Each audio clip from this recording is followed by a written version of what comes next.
Abay, grabing init naman. Aba, pati aring electric fan. Para bang apoy ang lumalabas. Yung binili kong yelo kanina, 3 minuto, tunaw na. Siguro kapag lumabas ka ng bahay, tanghaling tapat, talagang malilitsyon ka eh.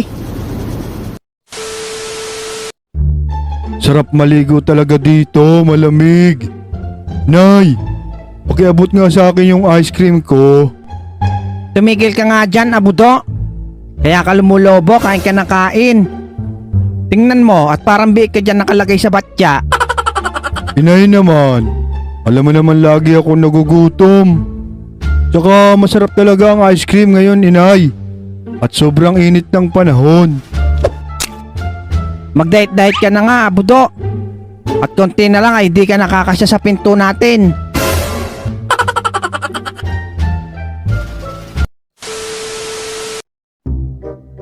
Aching! Aching! Aba, may babae yatang bumanggit sa pangalan ko ah. Iba talaga pag pogi. Mahirap kalimutan. Hahaha. Lakas kasi ng karisma ng poging mahilig magkape. Kapeng mainit ngayong tag-init.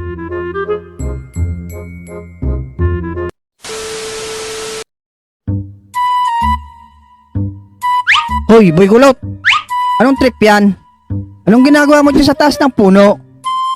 May lahi ka talagang unggoy eh, no? Nagpapahangin, Lex. Sobrang init kasi sa loob ng bahay eh. Parang sinisilban. Tsaka baka mangitim ako. Ramdam kita, boy kulot. Sobrang init talaga ngayon. Pero bumaba ka na dyan. At punta natin sila Bogart at Abudo. Ah, sige, Lex. Wait lang.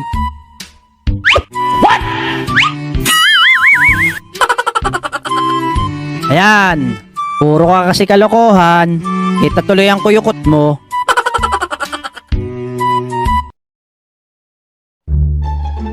Sobrang init ngayon, oh, Bogart. Hindi ko ramdam, Abudo. Paanong hindi iinit? Ay tingnan mo naman. Ang baba ng araw, oh. Hoy, Bogart. Hindi ka ba naiinitan? Abay, naka-jacket ka pa. Bakit ako maiinitan? Tropa kami ng araw. Mainit siya. Tapos hot ako, di ba? Ano, hot? Baka, iimi ka na naman ng sala, poging lamig. Ano kaya kung maligo tayo sa dagat ngayon? Ayos yan, Lex. Nako, hindi ako pwede ngayon eh. Nako, sayang. Baka andun sila Aling Bebang, kasama si Kekay. Balita ko, maliligo din sila ngayon. Ano, tara na. Wow, bilis mo ah. Nakaswimsuit ka na agad ah. Iba talaga pag si Keke ang pinag-uusapan. Iba talaga simoy ng hangin dito sa dagat, no? Oo nga, Lex. Amoy kilawin. Maasim. Kilawin ka naman dyan. Kanina ko pa naamoy. Ay, lintik na aray. Kilikili pala ni Abudo yun. Nako po. Gusto mo, Bogart? Kamusta mga bata? Ay, pangit. Otlog, ikaw pala. Ako, si Otlog. Aba, andito ka rin pala. Kala ko nakulong ka na. Baka nakatakas, Lex. Anong nakatakas? Anong ginagawa mo dito? Wala. Sinundan ko lang kayo. Kumuha nga pala ako ng kwarto.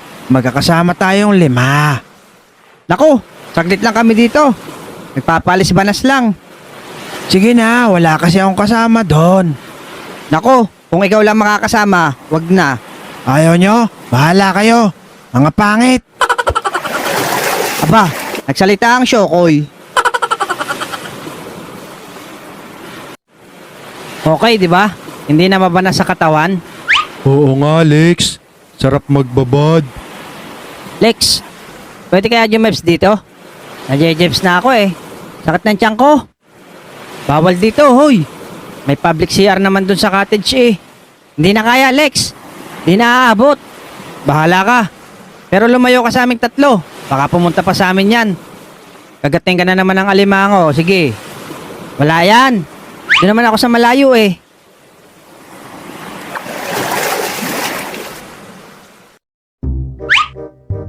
Ayaw nyo ako samahan, ha?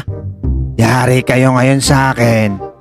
Ewan ko lang kung hindi kayo manginig sa takot dito.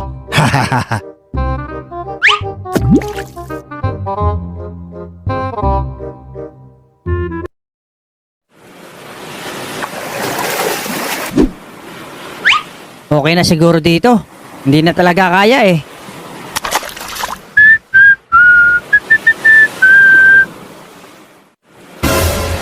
Hala, ano yan? May pating. Abudo, boy kulot. May pating. Bilisan nyo. Langoy na.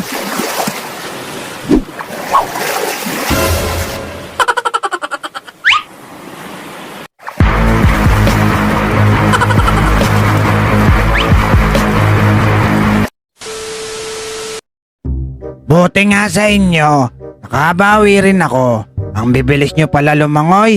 Hahaha. Teka, bakit dalawa na to? Isa lang naman ang ginamit ko. Nabawi kayo ha? Kala nyo matatakot nyo ako ha? Teka nga. Nako, tunay na pating na to.